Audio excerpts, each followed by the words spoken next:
Hey everyone, Pete Calandra here. On this third episode of How to Improvise, we'll be continuing on with some of the techniques discussed in Episode 2.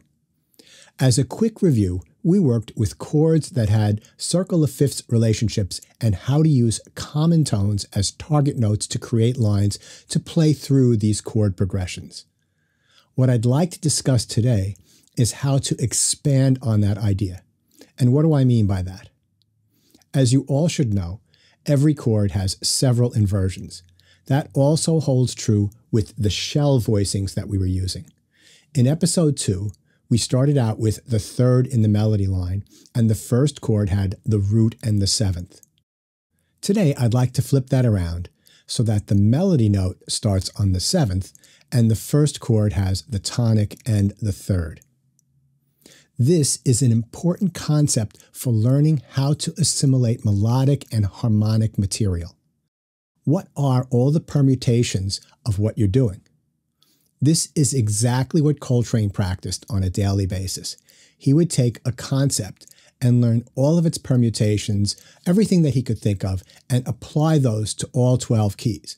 Then take the fact that there are not only 12 major keys, but 12 minor keys, and you could see that there's quite a lot of work to be done. All of this is in service of learning musical vocabulary. That's the first step to learning how to improvise. You learn the vocabulary, then you learn the syntax and the grammar to take that vocabulary and assemble it into a cogent musical thought. Before we continue on with today's lesson, let's take care of some business. In the show notes below, there's a link to some free downloadable materials. There's a PDF of today's materials, as well as the standard MIDI file. For those of you that can't read music, you can open it up in any sequencer and follow along. If you like this video, give a thumbs up. For more content, please subscribe, and to be notified, ring that bell. Leave any comments or questions below. If there's a topic that you would like to see me present, leave it down below. And if it's something I think I can do a good job with, I'll put it on the list to do it. Thanks so much for watching, and let's get right into it. So here we have the same chord progression as in Episode 2, and this will work with any tune that you can find that has these circle of fifths relationships. That we'll start off with the root and the third.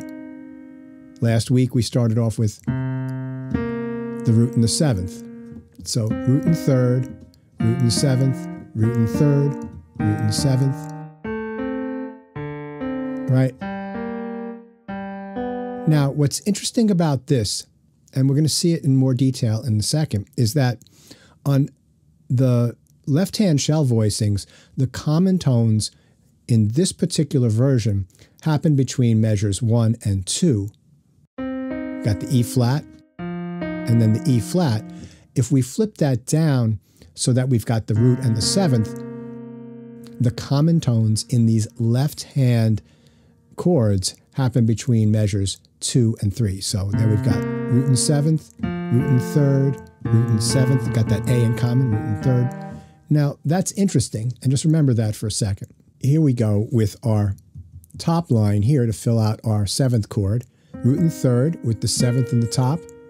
Now the left hand, we keep that common tone, the E flat and the F, but the right hand goes down a step in the key. And now the left hand, the top note goes down a step, and the right hand, we have the common tone. And that pattern continues. So from the top,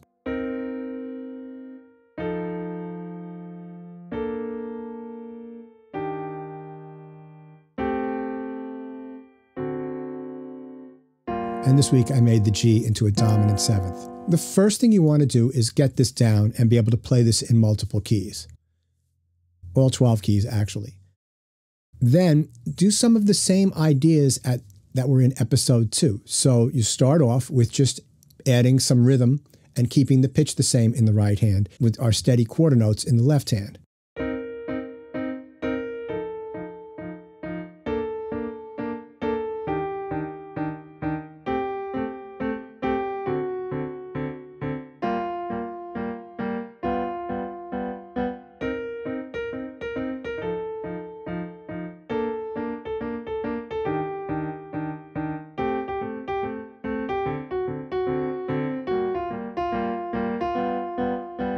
Then add some neighboring tones. Maybe increase the interval, right? Third, minor third.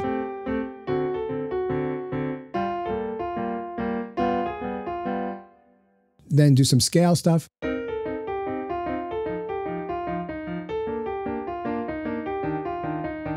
You get the idea. And again, if that left hand, those steady quarter notes is too difficult, make it easier. Half notes. 1, 2, 3, 4. Right? Or even whole notes.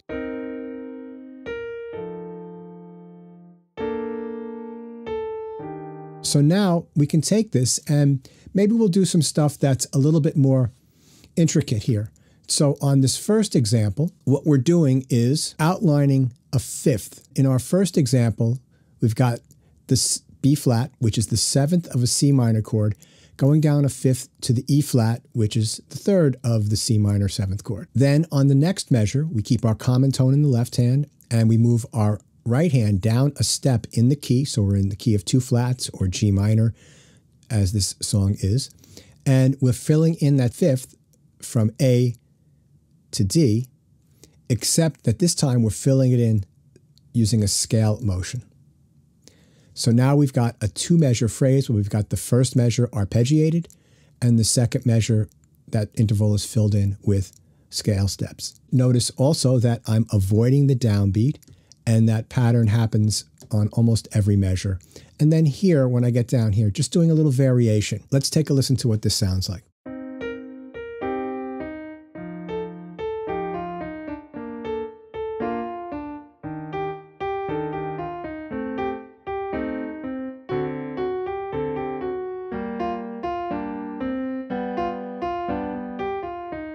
The next thing you can do, once you've got this down, is you can take this 8-bar phrase and turn it into a 16-bar phrase, where the first 8 bars, you're using the shell voicings, the form of the shell voicings that we just went over, and on the second 8 bars, you can use the form of the shell voicings that we went over in the last video, and you can string together a 16-bar phrase. Then on the second 8 bars, you could work into a different pattern that you can be playing over the top. So let's take a listen to this first 8 bars, and then I will move into the second 8 bars.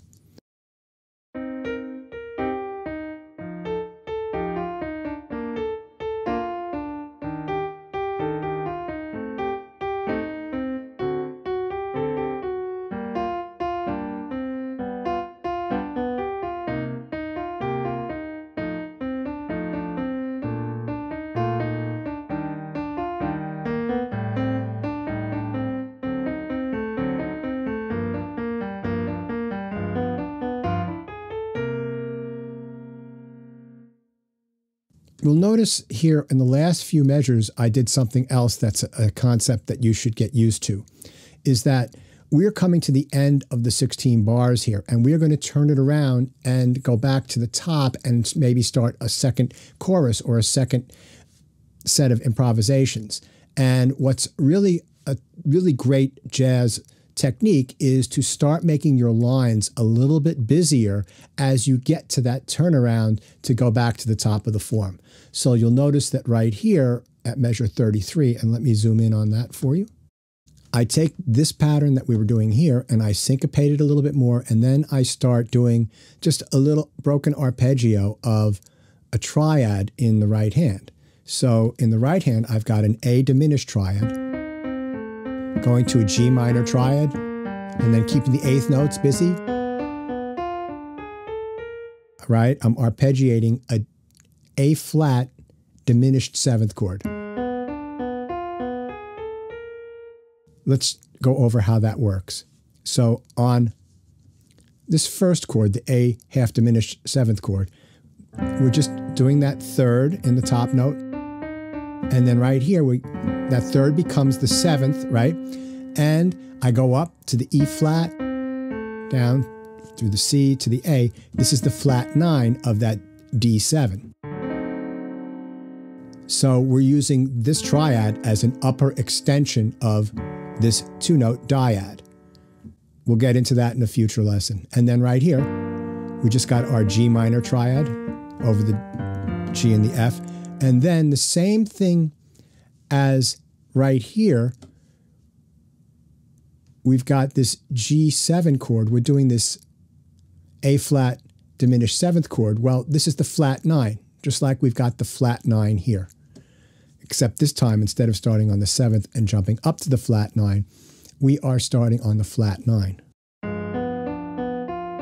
And then let's take it from 33.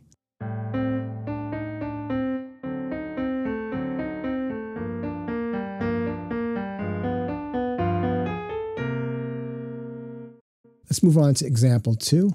So in example 2, we're doing a similar thing. We've got our 16-bar phrase, and we're trying something a little bit different. We're starting off with our filling in the 5th with our little broken arpeggio there. And then this time, we're doing a figure that looks like this. And that's the shape of the alternating bars for the first 8 bars. So let's just play it, and you'll hear what it sounds like.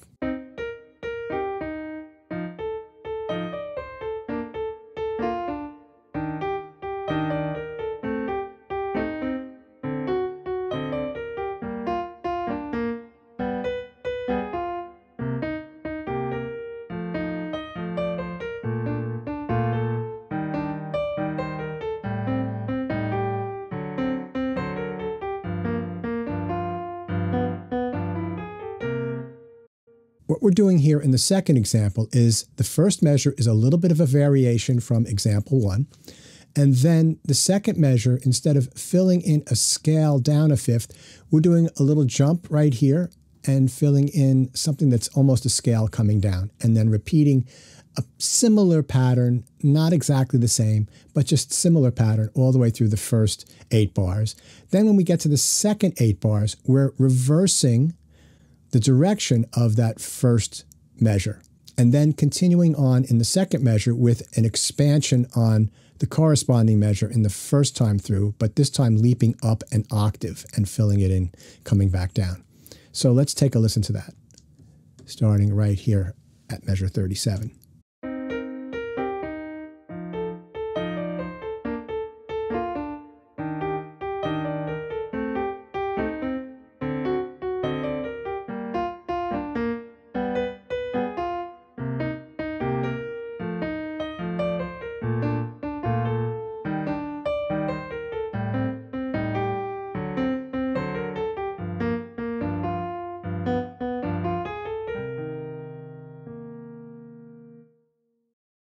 And on example 3, just another variation of the same exercise. So I'm going to play the right hand an octave higher this time, because these 2 notes get in the way of our shell in the left hand here.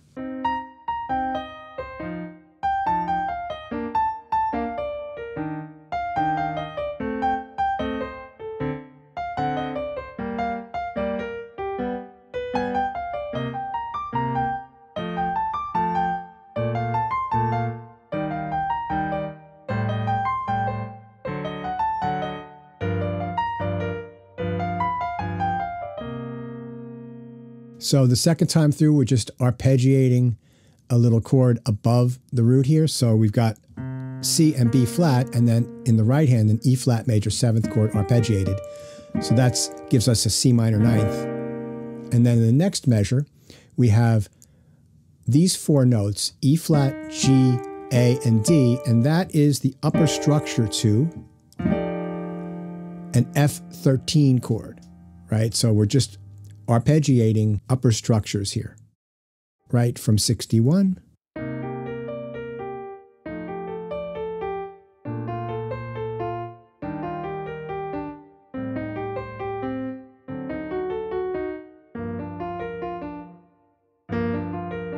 Then at measure 67, we could take that B flat and maybe make it into an A, this one right here.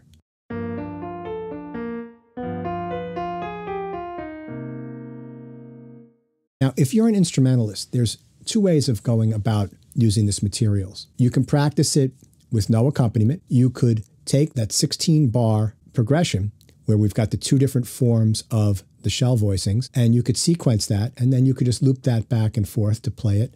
You can change the tempos, you can copy and paste it and change the key, go up a half step, or you can use an app called iRealB. You could put that on your iOS device, on your computer, and you can create a lead sheet that has these chord voicings in it, and it will generate out a bass line and a drum part, and you could change the styles up, and then you could practice it that way. This next bit applies to creating your sequence, or if you're a keyboard player, to changing up your left hand a little bit so that you're doing something a little bit more fun. What I've got here in example 4 is I've just taken our two notes and then I've broken them up with a little bit of a syncopated rhythm. So instead of just playing them as simultaneous events, I'm playing the first note for a dotted quarter note, and then the second note comes in for the rest of the measure, and we get something that sounds a little like this.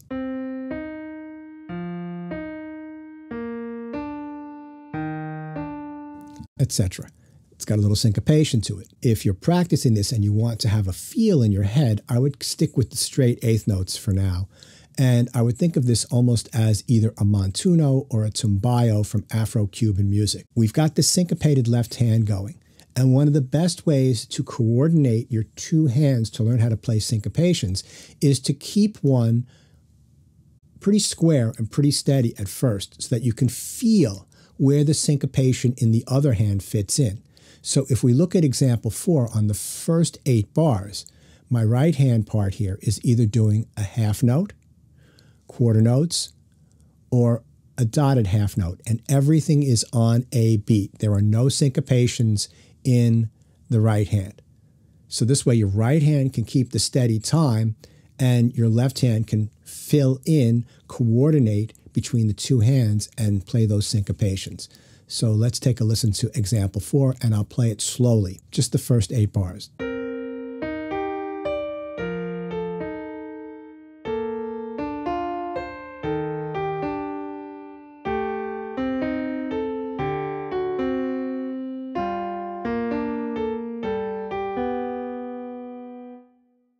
Okay, and notice we've got our target notes here, the B flat going to the A with just a little struck suspension, and I keep that idea going, tying the A over, and then struck suspension to the G, etc. To make this really sound more like that Afro-Cuban music, you want to speed it up a little bit and feel it in 2. So instead of it being ba, ba, ba, ba, it's ba, ba, ba, ba, ba, ba, ba, ba.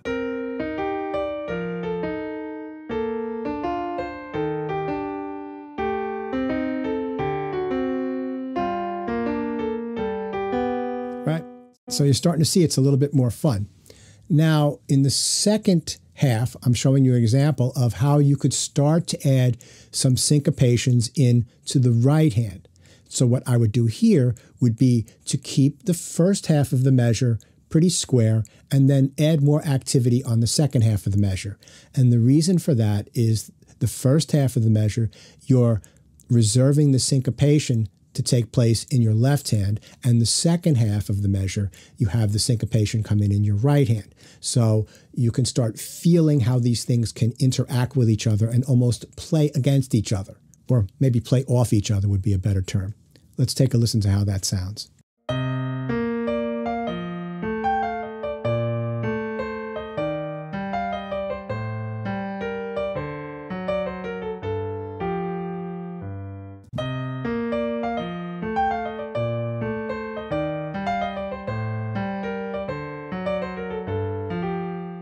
And then you could play the two of these together, string it together. This is a great thing to practice because now you're doing multiple things at once. You're working on syncopation, hand coordination, as well as the common tones, the targeted notes, playing lines, creating things. Eventually, at some point, you can get to where you can just sort of freely improvise lines while keeping that left hand with this little syncopated rhythm.